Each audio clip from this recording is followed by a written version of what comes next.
మీ business ఏదైనా మీ ఊర్లో promotion చేయాలంటే అది సుమన్ టీవీతోనే సాధ్యం. ఇప్పుడే సంప్రదించండి.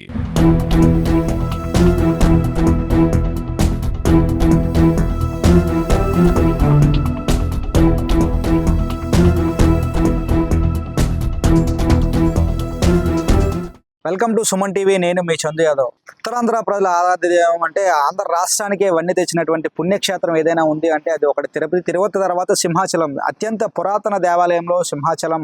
నిజంగా విశాఖ ప్రజలతో పాటు ఉత్తరాంధ్ర ప్రజలందరికీ కూడా ఆరాధ్య దైవంగా ఉంటుంది సింహాచలం వరహ లక్ష్మీ నరసింహ స్వామివారు. సో ప్రతి ఒక్కరు కూడా పక్క రాష్ట్రాల నుంచి కూడా అధిక సంఖ్యలో వచ్చి స్వామివారిని దర్శించుకుంటారు. స్వామివారికి ప్రతి సంవత్సరం ఉత్సవాలు కూడా నిర్వహిస్తున్నారు. అటువంటి సందర్భంలో సింహాచలంలో పనిచేసినటువంటి కొంతమంది పండితులు చేస్తున్న పనికి ఈరోజు సింహాచలం ప్రతిష్ట మంట గలిసిపోతుంది అనడంలో ఎటువంటి ఆశ్చర్యం, అతిశయోక్తి లేదు. ప్రస్తుతం చూసుకున్నట్లయితే సింహాచలంలో పనిచేసే పండితులు కావచ్చు, పారాయణ చేసే పారాయణదారులు కావచ్చు, అర్చక స్వాములు కావచ్చు, వీరెవరు కూడా దేవస్థానంలో స్వామివారికి సంబంధించిన సేవ తప్పితే వేరే సేవ చేయడం నిషిద్ధం. అదేవిధంగా స్వామివారి సేవ కాకుండా మిగతా ఆ కొండ మీద జరిగినటువంటి పెళ్లి తతంగంలో కూడా పాల్గొనడం అనేది నిషిద్ధంగా ఉంటుంది. అయితే దీనికి సంబంధించి మొన్న గత నెల అంటే ఈ నెల 6వ తారీఖున ఉదయం 10 గంటల సమయంలో ఎవరైతే ఉన్నారో సరిపల్లి కిరణ్ కుమార్ అనే ఒక పారాయణదారుడు పిఎస్సి బిల్డింగ్ లో విధులు నిర్వహిస్తున్నానంటూ కూడా అని చెప్పి ఒక ప్రైవేట్ అంటే కొండ మీద జరిగినటువంటి ఒక ప్రైవేట్ పెళ్లిని దగ్గరుండి జరిపించడం, ఆ వీడియోలు బయటికి రావడం నిజంగా ఒక ఆశ్చర్యానికి లోనైన సంఘటనగా చెప్పవచ్చు. అయితే స్వామివారి సేవలో ఉండాల్సినటువంటి ఈ పారాయణదారు ఎవరైతే ఉన్నారో సరిపల్లి కిరణ్ కుమార్ అనే స్వామి ప్రైవేట్ వివాహంలో ఎట్లా భాగస్వాముడయ్యాడు, దగ్గరుండే ప్రైవేట్ వివాహాన్ని ఏ విధంగా జరిపిస్తున్నాడు, ఇంత జరుగుతున్నా కూడా దేవస్థాన అధికారులు ఏం చేస్తా ఉన్నారు, సీనియర్ అర్చక స్వాములు ఏం చేస్తా ఉన్నారు అంటూ కూడా పలు ప్రశ్నలకు తావిస్తుంది. అయితే నిజంగా స్వామివారి సేవలో తప్పితే వేరే సేవ చేయడం నిషిద్ధంగా ఉంటుంది. ఎందుకంటే ఇంత జరిగినా కూడా అధికారులు ఎందుకు ఆయనపై చర్యలు తీసుకోలేదు అంటూ కూడా పలు ప్రశ్నలకు కూడా తావిస్తుంది. గత నెల 16వ తారీఖున సింహాచలానికి అనుబంధ దేవాలయంగా ఉన్నటువంటి పైడితెల్లమ్మ అమ్మవారి దేవాలయంలో సరస్వతుల సంతోష్ అనే ఒక పండితుడు వివాహాన్ని కూడా జరిపించడం చర్చాంశనీయమైంది. అది దేవస్థాన గ్రూపులకు సంబంధించి కావచ్చు, దేవస్థానానికి సంబంధించిన అనుబంధ వాట్సాప్ గ్రూపుల్లో కూడా ఆ వీడియో చక్కర్లు కొడుతుంది.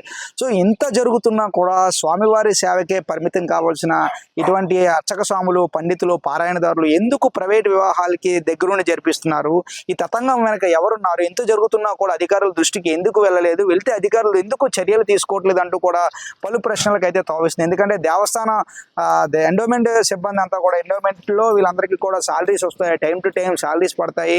స్వామివారి సేవలోనే వీరందరూ కూడా ఉండాలి. ఎందుకంటే స్వామివారి సేవ తప్పితే వీరికి వేరే సేవ ఉండకూడదు. కొండ మీద ఎటువంటి ప్రైవేట్ కార్యక్రమాలు దగ్గరుండి జరిపించకూడదు. ప్రత్యక్షంగా కానీ పరోక్షంగా కానీ ప్రైవేట్ కార్యక్రమాలు వీరు జరిపించినట్టు తెలిస్తే అధికారులు ఇమీడియట్ గా చర్యలు తీసుకునే అధికారం కూడా ఉంటుంది. ఈ రోజు ప్రత్యక్షంగా ఎవరైతే ఉన్నారో కిరణ్ కుమార్ అనేటువంటి వ్యక్తి, సరిపల్లి కిరణ్ కుమార్ అనే వ్యక్తి ప్రత్యక్షంగా వివాహం కూడా జరిపిస్తా ఉన్నాడు. ఆ రోజు డ్యూటీలో ఉన్నానని చెప్పాడు. సో డ్యూటీలో ఉన్నానని చెప్పి కూడా ఆ రోజు వివాహం కూడా జరిపించడం ఎంతవరకు సమంజసం అంటూ కూడా ఎవరైతే ఉన్నారో ప్రజలందరూ కూడా పలు ప్రశ్నలకు తావిస్తున్నారు. అయితే ఇది పక్కన పెడితే ఇదంతా ఒక ఎత్తు అయితే, సో ఏదైతే ఉందో దేవస్థానానికి సంబంధించిన పైన కాంట్రాక్ట్ సంబంధించి గత కొన్ని సంవత్సరాలుగా కూడా ఒకే ఒక వ్యక్తి చేతిలో ఉండటం, దానికి ప్రైవేట్ ఆక్షన్ కూడా పిలవడంతో దీనిపైన కూడా పలు గందరగోళ పరిస్థితులు కూడా నెలకొడుతున్నాయి. ఏదైతే ఈ రోజు నిజంగా మనం చూసుకున్నట్లయితే అత్యంత విశిష్టత కలిగినటువంటి దేవాలయం సింహాచలం దేవాలయం.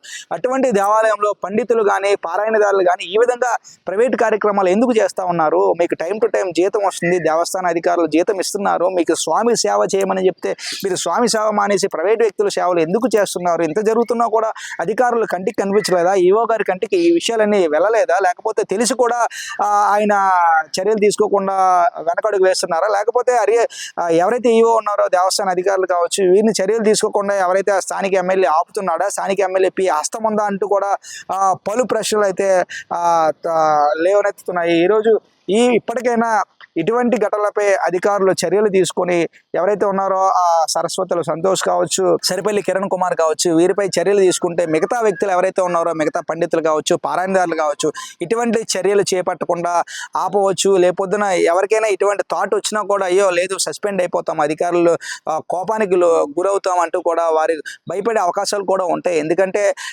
చిన్న అంటే మొక్క ఉన్నప్పుడే దాన్ని మనం కంట్రోల్ చేయగలిగితే అది మహావృక్షం ఉండదు. ఎందుకంటే ఈరోజు మహావృక్షం అయిన తర్వాత ఎవరు కూడా దాన్ని ఆపలేని పరిస్థితి. సో అట్లనే చిన్న తప్పు పెద్ద తప్పు ఏదైనా తప్పు జరిగినప్పుడు అధికారులు కావచ్చు, ఎండోమెంట్ అధికారులు కావచ్చు, దేవస్థానానికి సంబంధించిన ఎవరైతే ఉన్నారో సింహాచలం దేవస్థానంలో సీనియర్ పండితులు కూడా ఉంటారు, వారు కూడా చెప్పొచ్చు, రా నా ఇలా చేయకూడదమ్మా, ఇలా చేయ తప్పు అని చెప్పి చెప్పొచ్చు. సో ఈ విధంగా ఏదైనా జరగవచ్చు. ఇలా ఏది జరిగినా కూడా ఈరోజు ఈ వీడియోలన్నీ బయటకు వస్తున్నాయంటే ఎట్లా వస్తున్నాయి? ఇంత జరుగుతున్నా అంటే బయటకు వచ్చిన వీడియోలు మాత్రమే మనకు కనపడుతున్నాయి. ఇంకా బయటకు రాకుండా ఎన్ని విషయాలు వీరు దాచారు. ఇట్లా కిరణ్ కుమార్లు ఎంతమంది దేవస్థానంలో ఉన్నారు, సంతోష్ లాంటి ఎంత వ్యక్తులు దేవస్థానంలో ఉన్నారు, వీళ్ళు ఎన్ని పెళ్లిళ్ళు చేస్తున్నారు, ప్రత్యక్షంగా పరోక్షంగా ఎన్ని కార్యక్రమాలు వీళ్ళ చేతుల మీదుగా జరుగుతున్నాయి, ఇవన్నీ అధికారులు ఎందుకు దృష్టి పెట్టడం లేదు? సో ఇప్పటికైనా అధికారులు కళ్ళు తెరిచి ఇటువంటి ఎవరైతే ఉన్నారో సరిపల్లి కిరణ్ కుమార్ కావచ్చు, సరస్వతులు సంతోష్ కావచ్చు, వీరు చేసిన ఏవైతే ఉన్నాయో ఈరోజు సుమన్ టీవీ దృష్టికి వచ్చాయి. సో వాట్సాప్ గ్రూపుల్లో కూడా చెక్కలు కడుతున్నాయి వీడియోలు.